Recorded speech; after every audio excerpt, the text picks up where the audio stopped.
ವಿವೋದ. ನೋಡ್ರಿ, ಎಕ್ಸ್ಕ್ರಿಟರಿ ರಕ್ತವನ್ನು ಶೋಧಿಸುವ ಪ್ರಮುಖ ಅಂಗ ಯಾವುದು? ನೋಡ್ರಿ, ಈಗ ಸಸ್ಯದ ಬಂತು, ಪ್ರಾಣಿದು ಬಂತು, ಸಸ್ಯದ ನೆಕ್ಸ್ಟ್ ಹೋಗೋಣ.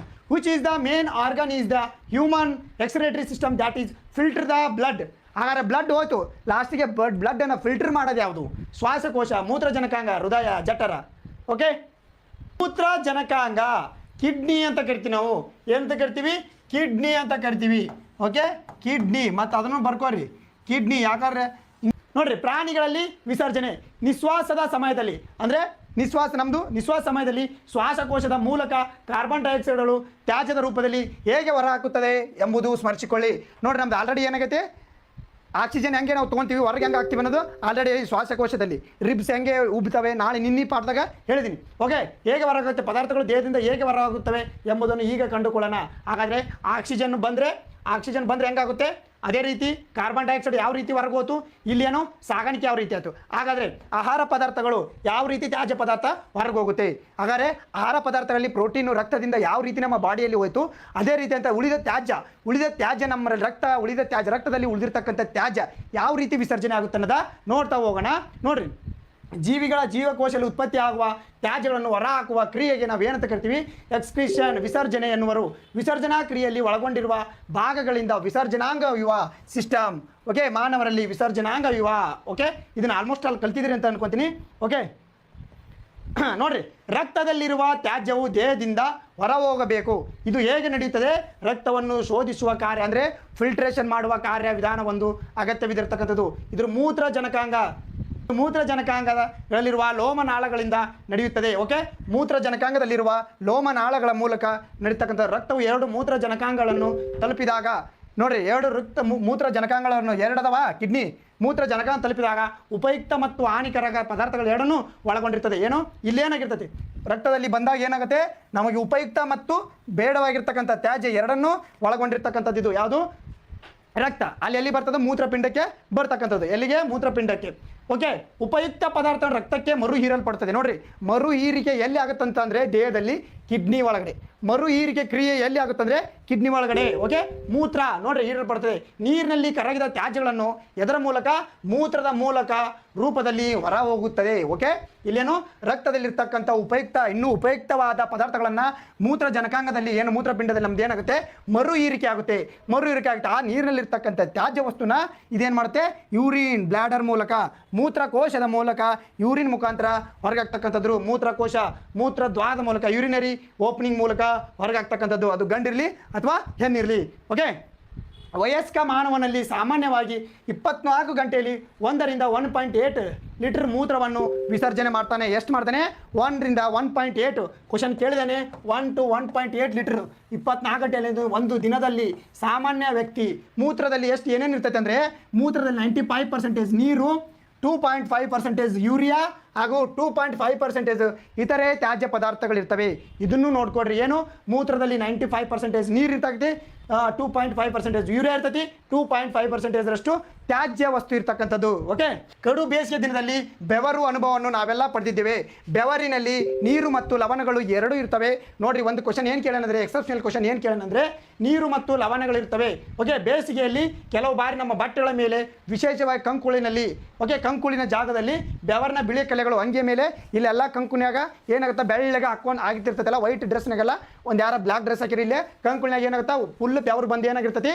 ಬೆಳ್ಳಗೆ ಪ್ಯಾಚಸ್ ಆಗಿರ್ತಾವೆ. ಅದು ಎದಕ್ಕಾಗುತ್ತಂತಂದರೆ, ನಮ್ಮ ಬೆವರಿನಲ್ಲಿ ಏನೇನಿರ್ತವೆ? ಲವಣ ಪ್ಲಸ್ ನೀರು ಇರ್ತಕ್ಕಂಥದ್ದು. ಲವಣ ಪ್ಲಸ್ ನೀರಿದ್ದಾಗ ಅಲ್ಲಿ ನಮ್ಗೆ ವೈಟ್ ಪ್ಯಾಚಸ್ ಆಗ್ತಕ್ಕಂಥದ್ದು. ಕಂಕುಳಿನಲ್ಲಿ ಅಥವಾ ಹಿಂದೆ ಬೆವರಿನಾಗ, ಬೆನ್ನಿನಿಂದ ಇಂಥಲ್ಲೆಲ್ಲ, ಬೆವರಿನಾಗ ಇಂಥಲ್ಲೆಲ್ಲ, ತೋಳಿನಾಗ ಇಂಥಲ್ಲೆಲ್ಲ ನಮಗೆ ಬರ್ತಕ್ಕಂಥ. ಇದು ಕ್ವಶನ್ ಆಗೈತೆ, KS-ನಾಗ ಕ್ವಶನ್ ಆಗಿರ್ತಕ್ಕಂಥದ್ದು, ಎಕ್ಸೆಪ್ಷನಲ್ ಕ್ವಶನ್ ಆಗಿರ್ತಕ್ಕಂಥದ್ದು. ಅಲ್ಲಿ ಎಲ್ಲರೂ ಏನು ಕ್ವಶನ್ ಹಾಕಿದ್ದಾರೆ, ಆನ್ಸರ್ ಏನು ಹಾಕಿರ್ತಾರೆ ಅಂದರೆ ನೀರು ಅಷ್ಟೇ ಹಾಕಿರ್ತಾರೆ. ನೀರು ಮತ್ತು ಲವಣಗಳು. ಓಕೆ, ನೀರು ಮತ್ತು ಲವಣಗಳು ಇರೋದ್ರಿಂದ, ಓಕೆ, ಬೆವರಿನ ಲವಣಗಳು ಉಂಟಾಗಿರ್ತಕ್ಕಂಥದ್ದು.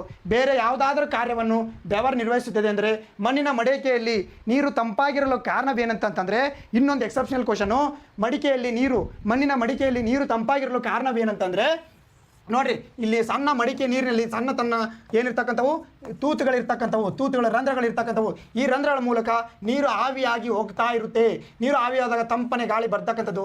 ಮಡಿಕೆಯಲ್ಲಿ ನೀರು ಜಾಗದಲ್ಲಿ ಏನು ಮಾಡ್ತಕ್ಕಂಥದ್ದು ತಂಪಾಗಿರ್ತಕ್ಕಂಥದ್ದು. ನೀವು ತಿದ್ರಿ ಮಡಿಕೆ ರಂಧ್ರಗಳ ಮೂಲಕ ನೀರು ಆವಿ ಆಗೋದ್ರಿಂದ ಅದು ತಂಪಾಗಿರ್ತದೆ. ಅದೇ ರೀತಿ ನಾವು ಬೆವರಿದಾಗ ನಮ್ಮ ದೇಹವು ಕೂಡ ಅದಕ್ಕೆ ಮನುಷ್ಯ ಬೆವರಬೇಕು. ಬೆವರಿದ್ರೆ ಏನಾಗುತ್ತೆ ಯಾವುದು ಜಡ್ ಇರಲ್ಲ ಅಂತಾರಲ್ಲ, ಮನುಷ್ಯಗೆ ಬೆವರು ಬೇಕು ಅಂತಾರೆ. ನೋಡ್ರಿ ಏನಂತಂದ್ರೆ ಜ್ವರ ಬಂದಾಗ ಗುಳಿಗೆ ತೊಗೊಂಡು ಮನಗಿಸ್ಬಿಡ್ತಾರೆ ದಬ್ಬ ಹಚ್ಚಿ.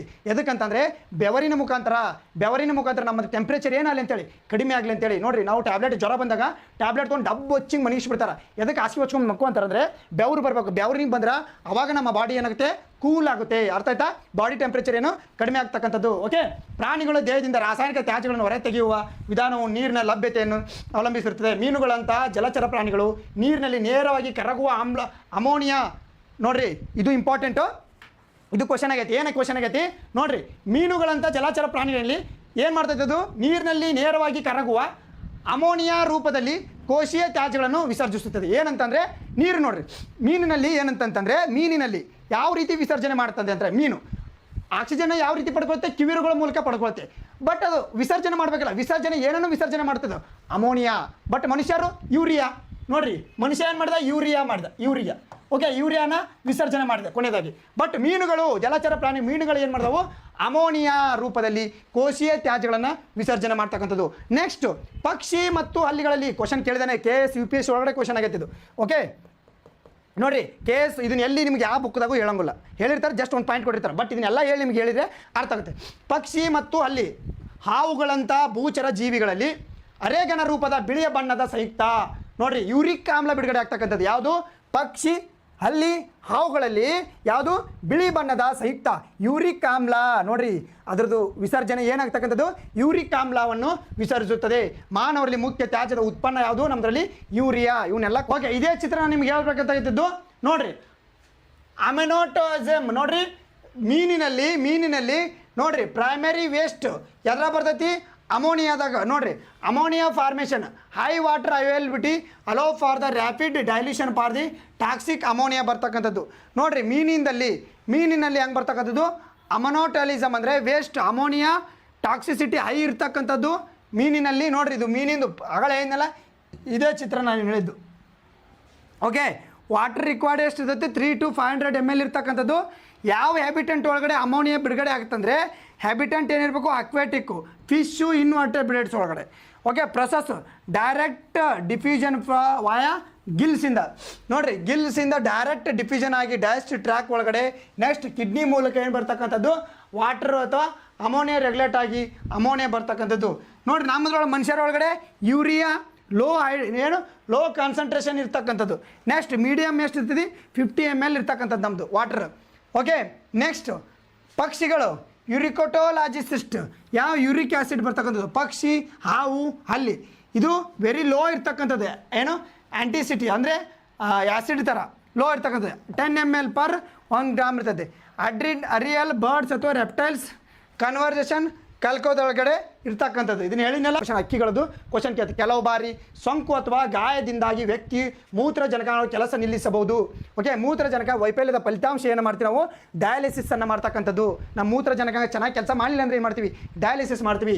ಯಾವ ರೀತಿ ಡಯಾಲಿಸಿಸ್ ಮಾಡ್ತೀವಿ ಅಂತಂದರೆ ಒಂದು ಈ 2 ವೈರ್ ಅದಾವ ನೋಡಿರಿ 2 ವೈರ್ ಮೂಲಕ ಒಂದು ಅಪಧಮನಿಗಳ ಮೂಲಕ ಒಂದು ಅಭಿಧಮನಿಗಳ ಮೂಲಕ ಏನು ಮಾಡ್ತಕ್ಕಂಥದ್ದು ರಕ್ತವನ್ನು ಅಪಧಮನಿಗಳ ಮೂಲಕ ಶುದ್ಧವಾದ ರಕ್ತವನ್ನು ಹಾಕ್ತಕ್ಕಂಥ ಡಯಾಲಿಸಿಸು ಅಭಿಧಮನಿಗಳ ಮೂಲಕ ಅಶುದ್ಧ ರಕ್ತವನ್ನು ವಾಪಸ್ಸು ತೆಗೆದ ಮೂಲಕ ಇರ್ತಕ್ಕಂಥದ್ದು. ಇದು ನಾವೇನಂತ ಕರಿತೀವಿ ಡಯಾಲಿಸಿಸ್ ನಿಯತಕಾಲಿಕವಾಗಿ ನಡೀತಕ್ಕಂಥದ್ದು.